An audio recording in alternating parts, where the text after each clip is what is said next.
क्या नेहा सिंह राठौर इसलिए अपराधी है कि वो आपकी नाकामियों को बोल रही है? अरे मजबूत सरकारों का काम ये होता है कि भाई मैं अपनी बात को, अपनी गलतियों को स्वीकार करूं, उसको ठीक करूं। दोस्त नेहा सिंह राठौर, मैं तुमसे एक बात कह देना चाहती हूं, ये जो देश है, ये देश, पहली बात तो स्त्रियों के लिए यहाँ कोई जगह नहीं है। पहली, तुम एक स्त्री होकर अगर बोल रही हो तो इस देश की दो व्यवस्थाओं को चैलेंज कर रही हो, पहला सत्ता को और दूसरा पुरुष प्रधान देश जो है उस पितृसत्तात्मक सोच को, दो चीजों को चैलेंज कर रही हो। और ये हजारों वर्ष पुरानी बीमारी है, तो इसलिए इससे डरना नहीं, आगे बढ़ना, और हम साथ हैं। देखिए, नेहा सिंह राजपूत ना तो डर रही हैं, ठीक है, नेहा राठौर ना तो डर रही हैं, और अगर डर रही हैं तो मुझे लगता है कि ये लोकतंत्र की अभिव्यक्ति की जो हत्या है, ये अभिव्यक्ति की आज़ादी पर प्रहार है। अभिव्यक्ति की जो आज़ादी भारतीय संविधान देता है उस पर पूरी तरीके से प्रतिबंध लगाना है, और ये प्रतिबंध अगर लगता है तो देश की जनता फिर एक का अगर आवाज़ बंद करते तो करोड़ों लोग आवाज़ खोलेंगे। आपको भी कई बार नोटिस मिले, FIR होगी आप पे भी? देखिए, मेरे पास तो बहुत सारे नोटिस पड़े हुए हैं, आते रहते हैं, और FIR भी हुई हैं, हमने जवाब दिया, कोर्ट में पेश हुए हैं, हमने साक्ष्यों के साथ, हम जो भी बोलते हैं साक्ष्यों के साथ बोलते हैं। हमने आज तक जितने भी शब्द बोले हैं, हर शब्द का हमारे पास प्रमाण है। नोटिस से ना नेहा सिंह राठौर डरी है, ना नोटिस से हम डरे थे, हमें भी जेल का खतरा दिखाया गया। और मैं नेहा सिंह राठौर से कह देना चाहती हूँ कि आपको डरने की जरूरत नहीं है, देश के सारे संविधान को मानने वाले लोग आपके साथ खड़े, हम आपके साथ खड़े हैं। देश में, देश की जो 140 करोड़ जनता जो संविधान में विश्वास रखती है वो आपके साथ खड़ी है, और जो ये पाखंडी ढोंगी, जिनकी शासन सत्ता, जिनके जो रोजी रोटी सेक रहे हैं लोगों की कमजोरियों पर, उनको मानसिक गुलाम बना करके उनकी सत्ता खिसक रही है, तो वो डर रहे हैं, बाकी सारे लोग आपके साथ खड़े हैं। और दूसरी चीज और मैं बताना चाहती हूँ, अगर नेहा सिंह राठौर के नाम में सरनेम अगर पंडित होता तो शायद ये चिट्ठी, ये लेटर नेहा सिंह राठौर को ना मिलता। लेकिन तो योगी जी की खुद बिरादरी से आती हैं, राजपूत हैं वो भी। नहीं, वो राजपूत किसी भी उससे हो, मैं आपको बता रही हूँ ना, अगर उसके नाम के पीछे राठौर की जगह पंडित लगा होता तो शायद ये सब कुछ नहीं हो रहा होता।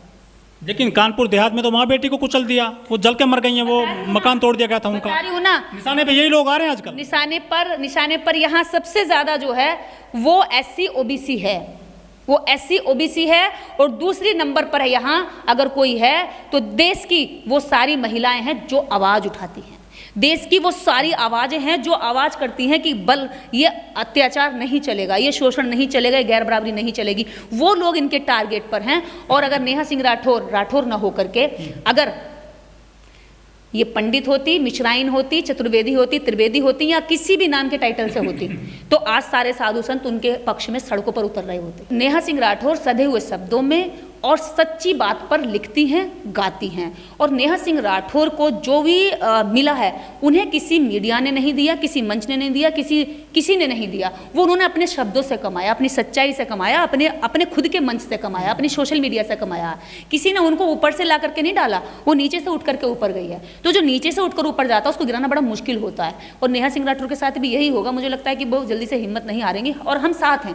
लेकिन भोजपुरी जो कलाकार आए, चाहे गायक हो चाहे डांसर आए, वो बीजेपी के सांसद बन गए, विधायक बन गए हैं, क्या कुछ मौका मिल सकता है नेहा सिंह राठौर को इस तरह से? देखिए, नेहा सिंह राठौर को मुझे नहीं पता कि उनका पॉलिटिकल स्टंट क्या रहेगा, ये नेहा सिंह की अपना निजी विचार है कि वो किस पार्टी में क्या राजनीति करेंगी या नहीं करेंगी। अश्लील गाने गा करके नेता बन सकते हैं, उन लोगों को भी लग रहा है कि आज भोजपुरी की जो छवि उन्होंने गंदी कर रखी थी, घृणात्मक कर रखी थी, बिल्कुल ऐसे कर रखी थी, अरे भोजपुरी गाना अगर आ जाता तो हम ही डरते हैं, क्योंकि इतना वाहियात दिखाते हैं कि उसके शब्दों को अगर बच्चा समझे तो हम घर में बच्चे के सामने उन शब्दों को सुना भी नहीं सकते।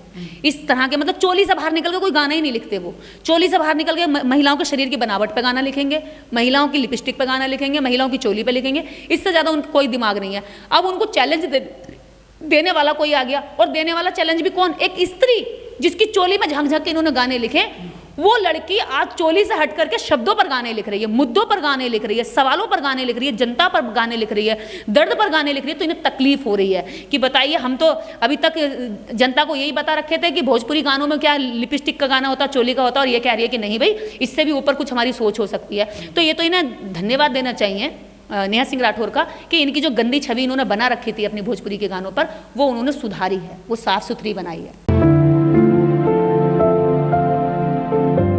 नमस्कार, मैं ओमदेव। आज हमें नोएडा में, हमारे साथ हैं दीदी निर्देश।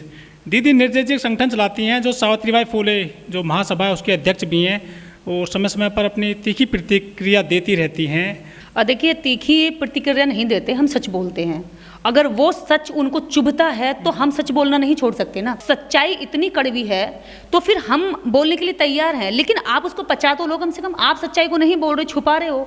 लोगों के साथ जो आप कर रहे हो वो बिल्कुल खुलकर कर रहे हो, गलत कर रहे हो, और हम बोल रहे हैं तो हमारे बोलने पे भी रोक लगा रहे हो। तो कम से कम इतना तो हमें अधिकार दो, अभिव्यक्ति का अधिकार इतना तो होना चाहिए कि हम गलत को गलत बोल सके। कैसे नागरिक बना रहे हो जो चुप रहने वाले हो, जो बिल्कुल मुंह बंद रखे, गलत होता रहे, पिटते रहे और कुटते रहे और आवाज ना उठाएं, और वोट मांगने के टाइम पर आप हाथ जोड़ करके हमारे पैरों में आ जाओ। तो ये तो एक तरह से दोहरा व्यवहार हो गया ना, कि वोट के टाइम पर आप इनके पैर धोते हो, वोट के टाइम पर सारी औरतों को कहते हो कि हम हमारे लिए स्त्री जाति बहुत अच्छा, बेटी पढ़ाओ बेटी बचाओ, और जैसे ही वोट लेकर के सरकार बना ले तो वैसे तुम्हारे लिए ये जो है ये बेकार हो जाती है। ये तुम्हारे लिए जेलों का और उनका डर दिखाते हो, इनको थाने का, कोर्ट का, कचहरी का, और नोटिस भिजवा करके इनको खतरा दिखाते हो।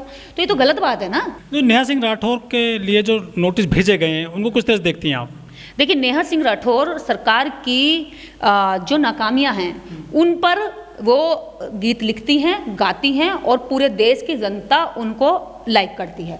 वो बेरोजगार लाइक करते हैं, जो बेरोजगार आज सड़कों पर घूम रहे हैं। एमटेक बीटेक वाला लड़का 10,000 5,000 की नौकरी करने के लिए अपनी डॉक्यूमेंट लेकर घूम रहा है।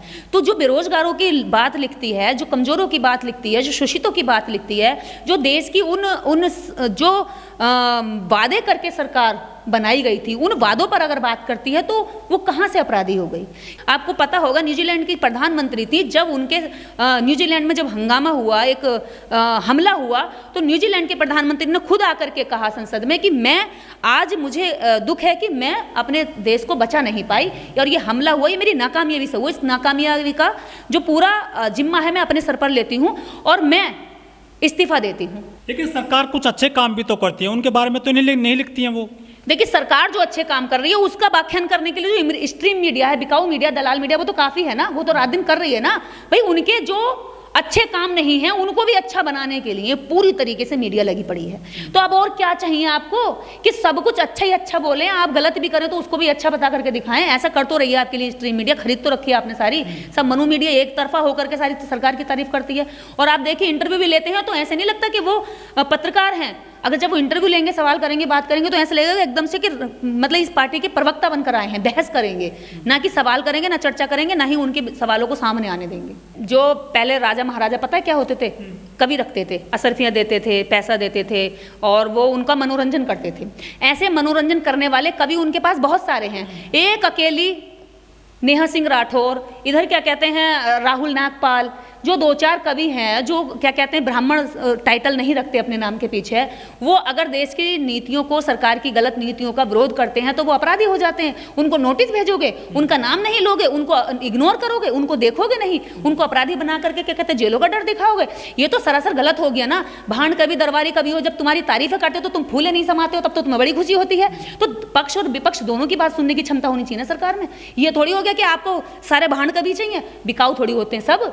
अरे सारे लोग बिकाऊ अगर हो जाएंगे तो फिर यहाँ ईमान बचेगा किसका? यहाँ फिर जमीर किसका बचेगा? यहाँ फिर ईमानदारी बचेगी किसकी? फिर जनता की बात कौन करेगा? फिर दुखों की बात कौन करेगा? फिर रोते पीड़ित शोषितों की, वंचितों की जो आह निकल रही है, उस हाय को ऊपर कौन लेकर आएगा? अगर मैं नेहा सिंह राठौर को देख रही हूँ तो पिछले कई सालों से देख रही हूँ, वो अपने फेसबुक पेज से कर रही है, तब से तो नहीं दिखाया मीडिया ने। आज मीडिया उनको डिमोरलाइज करने के लिए, उनको नीचा दिखाने के लिए, डाउन करने के लिए, उनके खिलाफ प्रोपोगंडा चलाने के लिए वो स्ट्रीम मीडिया में दिखा रहे हैं। अभी मैंने देखा उनका इंटरव्यू, वो पढ़ रहा है पीछे, वो बिल्कुल ऐसा लग रहा है कि बीजेपी का कोई नेता आया हुआ है और किसी लड़की के पीछे पड़ रहा है, एकदम जाहिलता और बदतमीजी के साथ सवाल जवाब कर रहा है। तो ऐसे लोगों को जो बिल्कुल मतलब एक तरीके से पूरा सोच रखे हैं, उन्होंने सोच रखा है कि हमने करना क्या है, हम गलत को गलत नहीं कहने देंगे, और इस बात पर वो पूरी तरीके से जोर लगा रहे हैं। सरकार अपनी आलोचना सहन नहीं कर पा रही है आजकल। कमजोर लोग हमेशा क्या करते हैं कि वो अपनी कमजोरियों को छुपाते हैं, और अच्छा शासक, अच्छा सत्ता चलाने वाला अपनी कमजोरियों को ध्यान देता है, नज़र रखता है, उनको सुधार करता है और जनता से माफ़ी भी मांगता है। क्या हमारे यहाँ ऐसा कभी हुआ है कि नेताओं ने अपनी गलतियों की माफ़ी मांगी है? ये शासक की सबसे बेहतरीन और सबसे खूबसूरत पहचान होती है लोकतंत्र में, कि नेता अपनी गलतियों की भी क्षमा याचना जनता से मांगे। क्या हमारे देश में ऐसा है कि कोई नेता जनता से माफ़ी मांग सकता है? और इतनी अकड़ में जीते हैं ये लोग, तो जनता को कीड़ा मकोड़ा समझते हैं, अपने जेब में रखा हुआ सामान समझते हैं। तो ये वो लोग हैं जो अभी शासक होने का सही जो परिभाषा है वो नहीं जान पाए हैं। अगर ये जान जाएंगे तो वास्तव में नेहा सिंह राठौर जैसे अनेकों कवि पैदा होंगे। जब एक आदि कवि, जब आप देखें राहुल नागपाल के पास भी इस तरह के कई बार जो है पहले भी उनको धमकाया डराया गया, और जो जो कभी ऐसे हैं जो उनकी तारीफें करते हैं उनको बड़े बड़े मंच लगा कर दिए जा रहे हैं, जो उनकी तारीफें नहीं करते उनको मंच तो छोड़ा, अगर मंच पर बुलाया भी जाएगा तो बेइज्जती करने के लिए बुलाया जाएगा। ये इनकी पहचान है। लगेगी आग तो आएंगे कई घर जद में, यह हमारा ही मकान थोड़ी है। तो ये जो लोग हिंदू राष्ट्र के लिए खूब चाह रहे थे और लोगों को भी इस आग में झोंकने के लिए खूब तैयार हो रहे थे, तो जब आग गुजरती है तो वो धर्म जाति नहीं देखती है, वो ये नहीं देखती कि पंडित का घर है, वो तो जला देती है। और ये उस आग को जब तैयार कर रहे हैं तो उसमें घर किसी के भी जद में आ सकते हैं और सबकी बारी बारी से सबके घर आएंगे। तो इसलिए जितने भी हिंदू राष्ट्र की कल्पना करने वाले हैं वो इस तरह से एक ज़माने में बोलने के लिए भी बंद कर दी जाएंगी इनकी आवाज़ें। ये तो कुछ चंद मुट्ठी भर लोग हैं, हम जैसे लोग, जो इस देश के अंदर न्याय को, समानता को और लोगों के साथ जो अत्याचार हो रहा है उसके खिलाफ उठाने की हिम्मत जता रहे हैं, वरना सबको डरा धमका करके इन्होंने घरों में घुसा दिया है। जब किसी को कमजोर करना होता है तो उसकी आर्थिक स्रोत ढूंढा जाता है कि ये रोटी कहाँ से खा रहा, ये बोल कहाँ से रहा, उसका आर्थिक स्रोत ढूंढा जाता है। और जो आर्थिक स्रोत से फिर उसको कमजोर करते हैं, ये इस तरह से वार करते हैं ना कि वो आदमी पूरी तरीके से टूट जाए, सरेंडर कर जाए और कहे कि हाँ जी मैं आपके साथ हूँ, मैं मुझे माफ़ कर दो। माफ़ी मांगने के लिए मजबूर किया जाता है। आपने पुरानी फिल्में देखी होंगी, ऐसे किया जाता था कि उसका रोजगार ठप कर दिया, उसकी दुकानें तोड़ दी, उसका घर बर्बाद कर दिया। तो ये उस तरह से उनका आर्थिक जो स्रोत है वो तोड़ दिया गया ताकि नेहा सिंह राठौर हिम्मत हार जाएं। लेकिन मैं यही बात कहना चाहूंगी कि आप किसी का आर्थिक स्रोत तोड़ सकते हो, पर जिसमें कॉन्फिडेंस आ गया ना, जिसमें हिम्मत आ गई ना, जिसमें सच बोलने की ताकत आ गई ना, वो किसी भी बुलडोजर से नहीं टूट सकता, वो किसी भी नौकरी से नहीं टूट सकता, वो किसी के भी दम से टूट नहीं सकता, क्योंकि कॉन्फिडेंस यहाँ से आता है, यहाँ से। इसको कोई हटाने वाला नहीं होता। आप किसी की रोजी रोटी छीन सकते हो, किसी का मकान, दुकान, कपड़ा लत्ता, जूता, चप्पल सब कुछ छीन सकते हो, लेकिन कॉन्फिडेंस कभी नहीं छीन सकते। जितना आप कॉन्फिडेंस वाले व्यक्ति को सताओगे उसका कॉन्फिडेंस इतना ऊंचा होता चला जाता है। और जितने लोगों को इन्होंने सताया, इतिहास गवाह है, इससे ज़्यादा लोगों ने आकर के विरोध किया है और करेंगे, क्योंकि गलत होता है, वो किसी भी रूप में सही नहीं हो सकता। प्रसिद्धि पाने का स्टंट हो नेहा सिंह राठौर का? देखिए, बात यहाँ प्रसिद्धि की नहीं है। प्रसिद्धि तो यहाँ पाने के लिए बहुत सारे लोग बहुत सारी चीज़ें अलग अलग तरह से करते हैं। आप देखेंगे भोजपुरी गाने, अश्लील, चोली, लहंगा से बाहर को निकल ही नहीं पाते। बस तू लगावे लू जब लिपस्टिक, तो वहीं से बिहार से आती है। मैं कह रही हूँ ना, तू लगावे लजू लिपस्टिक और जीला टोप लागे लू और बियर पी के बेबी डांस करे ढिंचिक ढिंचिक। तो इस तरह के जो गाने हैं ये इतनी अश्लीलता भरे गाने, और उन्होंने पॉपुलैरिटी नहीं पाई है क्या? आप मुझे बताइए, क्या उन्होंने पॉपुलैरिटी नहीं पाई है? वो बॉलीवुड की फिल्मों तक में जाकर के रोल पा गए, लीड रोल में जाकर के उन्होंने फिल्में करी हैं। अगर पॉपुलैरिटी पाने का तो गायकों पे तमाचा है नेहा सिंह राठौर का ये। बिल्कुल। देखिए, विकास दिव्य कीर्ति जी को मैं एक बुद्धिमान व्यक्ति मानती हूँ और एक अच्छा टीचर भी। साथ देना चाहिए था ना उनका। हाँ, मुझे नहीं पता कि किन कारणों से या किस पॉलिटिकल प्रेशर की वजह से उन्होंने उनके हस्बैंड को निकाला या नहीं निकाला, लेकिन ये गलत हुआ है। अगर इस तरह के लोग जिन पर जनता विश्वास करती है और ये सोचती है कि ये सही बात रखते हैं, मुद्दों पर बात रखते हैं, अच्छे गुरु हैं, इनकी शिक्षा में एक अच्छा टीचर, एक स्टूडेंट अच्छा नागरिक बनेगा, तो ऐसे व्यक्तियों को ऐसा कृत्य नहीं करना चाहिए था। ये बेहद गलत मैसेज गया दिव्य कीर्ति जी के प्रति। जितनी हमारे मन में उनके प्रति सम्मान था, जो आज तक वो लोगों के बीच में भी रिस्पेक्ट जा रही थी, जो उनके फॉलोवर बढ़ रहे थे, उससे फैन फॉलोइंग पे भी वो फर्क पड़ेगा, और दूसरा उनके प्रति जो सम्मान है उस पर भी फर्क पड़ेगा, क्योंकि उन्होंने ये बहुत गलत किया है। सरकार तो आती जाती रहती है, महत्वपूर्ण विचार है भाई। सरकार आज बीजेपी की, कल कांग्रेस की होगी, कांग्रेस की होगी तो कोई और आएगा। लोकतंत्र में सरकारों का कोई ये तो है नहीं कि बजूद बुट टिकी रहेंगी। सरकारें आएंगी, सरकारें जाएंगी, लेकिन आप अपने विचारों के साथ जो पहचान बनाते हैं, अगर उस पहचान को खो रहे हैं तो ये आपकी सबसे बड़ी छोटी सोच है। इसका मतलब आप केवल मौका परस्त हैं। आप अंबेडकर का नाम लेकर अपनी फैन फॉलोइंग बढ़ाना चाहते हैं। आप बाबा साहब डॉक्टर अंबेडकर की बातों को कह करके आप उन लोगों को अपना बनाना चाहते हैं जिनकी भीड़ इस देश के अंदर है। इसका मतलब आप क्राउड को इस्तेमाल कर रहे हैं, और हम भोले भाले लोग आपके पीछे चल देते हैं कि यार देखो कितनी अच्छी बात कही है, हमारे दर्द की बात कह दी, हमारे लिए बात कह दी, हमारे शोषण पे बात कह दी, हमारे जो दुश्मन जो हमें शोषित करता आता हो उसको विलन को विलन बता दिया। तो विलन बताने से ही काम थोड़ी चलेगा। विलन के जो शोषण है उससे आज़ादी, मुक्ति पाने का भी तो रास्ता बताना चाहिए, लेकिन ये लोग कभी मुक्ति का रास्ता नहीं बताते हैं, ये केवल विलन बताते हैं, और वो भी अपनी ख्याति प्राप्त करने के लिए। जब लोग तुम्हारे फैन हो जाते हैं, जब लोग तुम्हारे पीछे भागने लगते हैं, क्राउड तुम्हारे पीछे चलने लगती है, तो फिर तुम्हें इस तरह के कृत्य करते हो। मैं तो अपने लोगों से हाथ जोड़कर कहूंगी कि इन लोगों पर कतई विश्वास मत करो। अपने आप को, अपने विचार को, अपने महापुरुषों को पढ़ करके सही विचारधारा की ओर भागो। ये आपका इस्तेमाल कर सकते हैं, आपका भला कभी नहीं कर सकते। लेकिन कुछ लोग कह रहे हैं कि जिस तरह से नोटिस दिए गए हैं नेहा सिंह राठौर को, ये एक बोलने की आज़ादी जो है देश में संविधान के जरिए, उस पर ये रोक लगाने की कोशिश की जा रही है। देखिए, नेहा सिंह राठौर ने गाना गाया, जो हुआ वो उन्होंने लिखा और बताया। अब आप आ जाइए, नोटिस पहुंच जाता है नेहा सिंह राठौर को। इधर आप देखेंगे बहुत सारे आचार्य, बहुत सारे बाबा, बहुत सारे जो धर्मगुरु हैं, वो कहते हैं कि खाल उधेड़ दो, जीप काट लाओ, मतलब सुपारी देते हैं, सुपारी देते हैं कि उसको मार दो, इसको उधेड़ दो, उसको लियाओ, मैं इनाम दूंगा, मैं पैसे दूंगा, ये दूंगा। यानी देश में इतनी बेरोजगारी है कि इनकी बात सुन करके बहुत सारे लोग ये काम करने को उतर पड़ेंगे, क्योंकि लोगों को रोटी चाहिए, लोगों को जीवन जीने के लिए ज़रूरतें चाहिए, उनकी बेसिक नीड्स कंप्लीट नहीं हो रही हैं। तो इस वजह से वो ये क्या कहते हैं, आम जनता, उन गरीबों को, उन बेरोजगारों को ये भड़काते हैं कि तुम ये मार लाओ, तुम इसकी गर्दन ले आओ, तुम इसकी जीभ ले आओ, मैं तुम्हें 2 करोड़ दूंगा, मैं तुम्हें 5 लाख दूंगा, 50 लाख दूंगा, इस तरह से वो देते हैं। लेकिन नेहा के लिए कोई अभी तक ऐसा नहीं आया बयान। सुनिए, आएगा कैसे? इन बाबाओं के पास क्या कभी नोटिस गया जो कहते हैं कि जीप काट लाओ? क्या बाबाओं के पास नोटिस गया? क्या उनके इस बयान से देश में, समाज में वैमनस्यता नहीं फैलेगी? क्या समाज का भाईचारा नहीं टूटेगा? क्या समाज में अपराध नहीं बढ़ेगा? वो तो खुलकर कह रहे हैं कि गला काट लाओ, मैं पैसे दूंगा। क्या नेहा सिंह राठौर ने ऐसा कहा? नहीं कहा, फिर भी नोटिस गया। जो कह रहे हैं कि राजेंद्र पाल गौतम मंत्री का जो है जीप काट के लाओ, मैं आपको 50 लाख रुपए दूंगा। एक तरह से आदमी खुलकर कह रहा है अपराध करो, मैं पैसे दूंगा, मतलब पैसे के दम पर अपराध करा रहा, अपराधी बना रहा देश के अंदर। क्या उस बाबा के पास नोटिस गया? किसी बाबा के पास हेट स्पीच करना तो नोटिस गया, ना उनकी गिरफ्तारी हुई, ना वो जेलों में गए। लेकिन जब जब देश के अंदर स्वस्थ लोकतंत्र के लिए कोई बोला है, आवाज उठाई है, तो उसको नोटिस गए, उसको जेलों का धमकी दिखाई गई। हमारे पास भी हजारों बार इस तरह की कॉल आती है, फोन आते हैं, धमकाते, डराते हैं, मार देंगे, ये कर देंगे, वो कर देंगे। लेकिन क्या कभी इन लोगों ने, उन पाखंडियों से कहा कि आप देश के अंदर बेरोजगारों को क्यों अपराधी प्रवृत्ति की तरह बना रहे हो, क्यों अपराध की ओर धकेल रहे हो?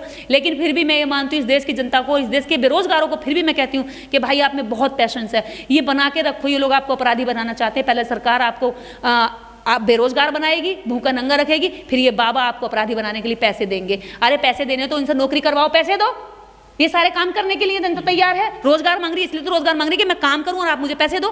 पहले व्यक्ति काम करता है, फिर नौकरी का पैसा लेता है ना। ये सारी देश की जनता रोजगार मांग रही है और आप उसे रोजगार के नाम पे क्या दे रहे हैं कि जाओ गला काट के लाओ। तो ये गलत है या सही है? आप मुझे बताइए कि इनको नोटिस जाना चाहिए कि नहीं जाना चाहिए, जेल में जाने चाहिए कि नहीं जाने चाहिए? पुलिस को ये पूरी पावर होती है कि वो इस बिगड़ते हुए हालात की वो भांपते हुए इन लोगों को तुरंत जेल में डाले, बिना किसी की FIR के, बिना किसी सरकार के। ये पुलिस को जिम्मेदारी होती है। लेकिन क्या पुलिस ने करा कभी ऐसा? नोटिस मिलने के बाद में नेहा सिंह राठौर की जो क्लेवर है बोलने का, जो उनका स्टाइल है, वो कम होगा या फिर चलता रहेगा ऐसे? ये बढ़ना चाहिए, मुझे ऐसा लगता है। अगर हम ग्रंथों पर बोलते हैं, अगर इनके धार्मिक किताबों पर बोलते हैं, तो धार्मिक किताबों से पढ़कर बोलते हैं। अगर हम संविधान पर बोलते हैं, तो संविधान की किताबों, संविधान ग्रंथ से पढ़कर बोलते हैं। अगर हम देश की आम जनता के दुख दर्द पर बोलते हैं, तो वो अपने निजी अनुभव से बोलते हैं, सामाजिक अनुभव पर बोलते हैं। हम कोई भी बात बिना तथ्य के नहीं बोलते। इसीलिए शायद जो हमारे खिलाफ FIR हुई हैं, वो जब हम जाकर के जवाब देते हैं तो वो FIR निरस्त हो गई हैं। आज हमारे ऊपर कोई FIR नहीं है। जब हम आंदोलन करेंगे तब FIR होंगे। इनसे हम नहीं डरते। सत्ता इसी चीज से डराती है और इस चीज को पावर देने वाली जनता होती है, ना कि सत्ता इसका क्रिएशन करती है। जनता इसका क्रिएशन करती है। ये सत्ता इसका गलत उपयोग करेगी, दुरुपयोग करेगी, तो जनता इसका जवाब भी देना जानती है। चुनाव ये नहीं है कि एक बार हो गए दोबारा चुनाव नहीं होंगे, दोबारा तुम्हें सत्ता में नहीं आना होगा, दोबारा चुनाव होंगे, दोबारा तुम पैरों में आओगे, दोबारा तुमसे सवाल खड़े किए जाएंगे।